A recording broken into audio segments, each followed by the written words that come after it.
Blog Talk Radio. Freedom. How you all doing today? Freedom and true patriotism. That's what I want to talk to you about for a few minutes, if I may. I hope everybody's doing well today. Thanks for the prayers for my throat. A lot better, lot better. Today, people are going about their daily lives and their daily business that they conduct every day, and we all got it in one way, shape, form, or fashion. You have to ask yourself the question as you're going about doing the things you're doing. And as you look around, how many free men or free women and true patriots did you bump into or pass by today? Well, let's start out with real quick here, if I may. Freedom. The quality or state of being free. The absence of necessary coercion or constraint in choice or action. Liberation from slavery or restraint from the power of another. Independence, the quality or state of being exempt or released from something erroneous.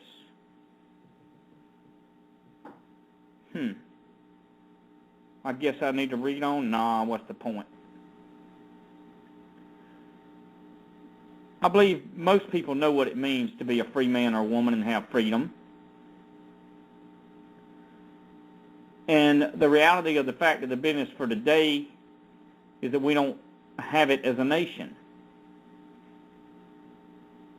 And the reality and the fact of the business is that, you know, original patriots, let me shut the dictionary here, I just wanted to read that to you, get it out of my way. The original patriots were a group of individuals, by the way, that I know of. They weren't none of them original ones kinfolks per se, but they were friends from different places. But they were individuals that were brave enough to totally resist. With force, I might add, the oppressive power of good old King George. And see, the definition of patriotism has been prostituted down through the ages. But it still is the effort, whether it be through peaceful or forceful means, to resist the oppressive state power. That is the definition of a patriot. Before I go any further, let me say that I want to puke when I hear people like Sean Hannity say, you're a great American, you're a great patriot, let not your heart be troubled. All these different things. Because it's nothing but the bumping of the gums and ignorance to bump the lips anymore to believe that any peaceful way, shape, form, or fashion, election or writing for a redress of grievances or any of that stuff is going to amount to a hill of beans to the people and the powers that be. You see. See, I've always believed in the possibility for peaceful resolution to the beginning stages of tyranny.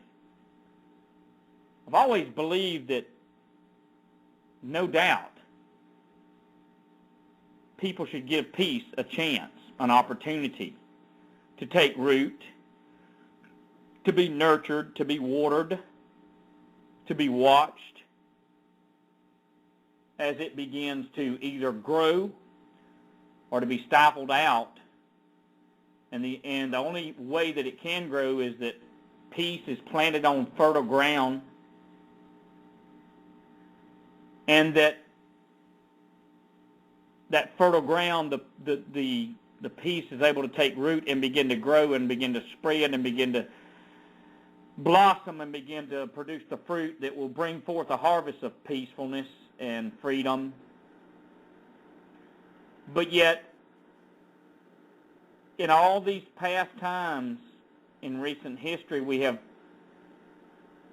tried to plant and tried to tell through internet shows, some of us through radio shows, and the station gets taken by the government and shut down, and people get sued because they do try to plant in a peaceful manner peacefulness and true patriotism. And yet the ones that go along with prostituted patriotism, they're never bothered, they're never touched, they're never sued, they're never harassed. Their internet is never bothered, they're never put in prison, but yet they are part of the team of tyranny. That's why they're not bothered. That's why they're not harassed. You see, the thing about true patriotism or true freedom,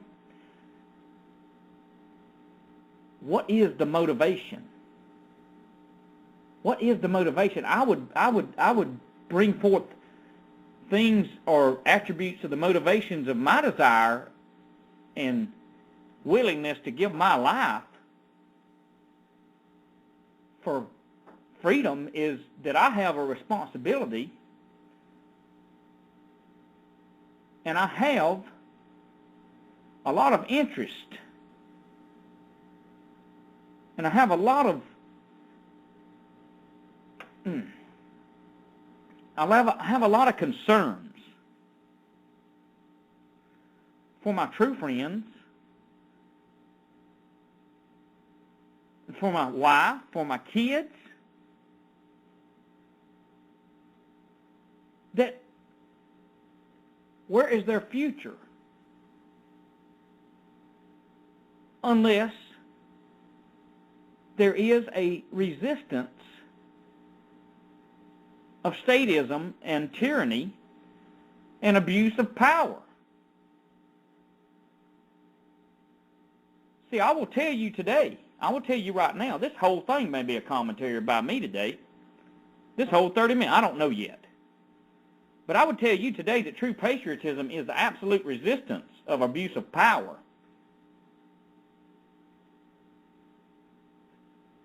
Sometimes it has been won by peaceful protest. Sometimes it has been won by litigation and taking it to the courts. But the only reason that has taken place in the last, well, since 1913, when the Federal Reserve was created, and by the way, at the same time, did you know this? A little bit of study, a little bit of teaching from Endtime Watchman today. It's amazing that the Federal Reserve and the ADL, Anti-Defamation League, were created the same year. I don't have time for that today. I need to get back to where I'm at. But some of these things were gained a short-lived victory so that the people would not rise up. And anyone that does rise up or prepares themselves for the inevitable that's coming, we all get a bad name, and we're lunatics, and we're fundamentalists, and we are un-American, and we're unpatriotic. But I beg to differ.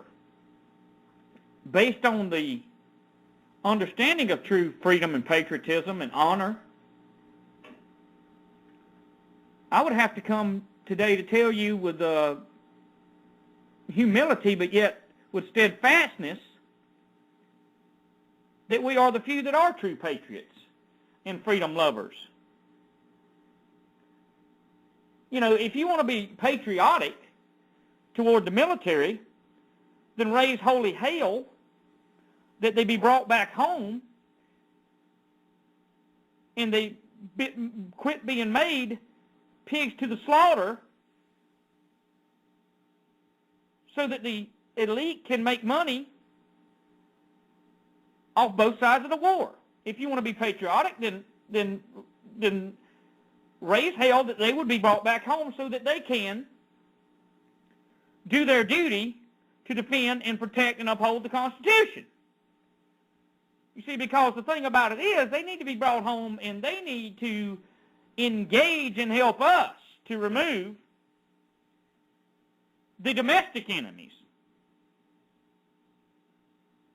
Not foreign enemies. We can deal with that with one strike and never have to go there if they so choose to come at us. But we see again, all of us that challenge unconstitutional methods, such as income tax to pay for killing babies and wars and all that, or forcing us to use a monetary system that only serves the rich at the expense of the regular everyday people. Go against that, you're either in prison or they make up something on you and kill you. See, we're looked down upon by the majority of this nation. We're never called champions.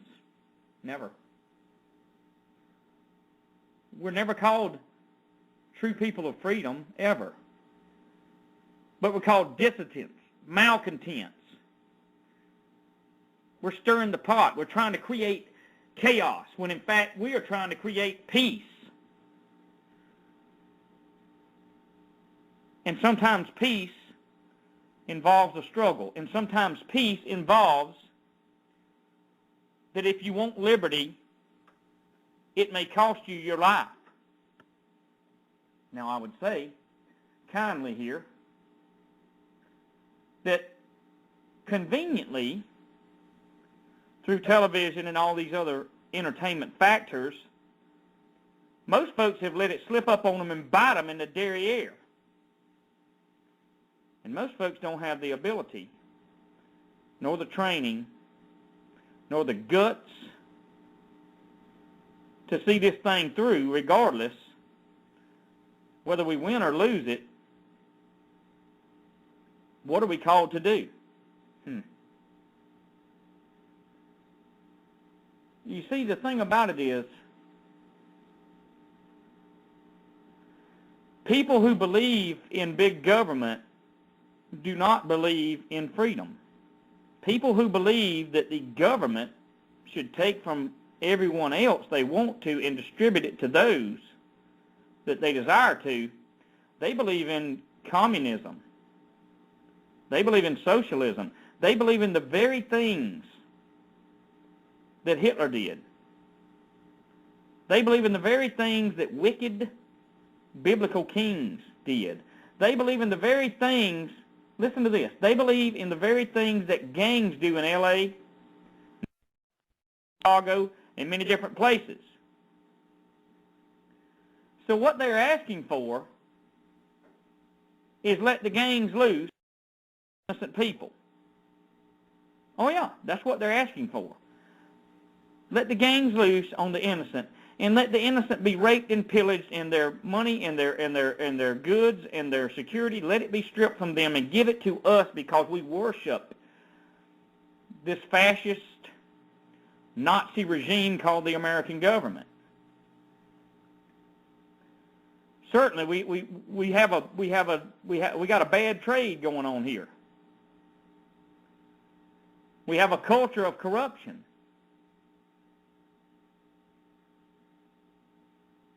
They have loyalty to the state and the government because they believe that the state and the government is their creator. But last time I read, my creator sits above the circle of the earth in the third heaven, not where the birds fly in the sky, not where the stars and the moon and the sun stay, but above that. That's where I read. But we have a crisis that's not only in the atmosphere above us, but has become tangible for every eye to see that has the ability to see and is not blind to what's going on. And I got to tell you something, people. I'm not calling for violence, but I got to tell you,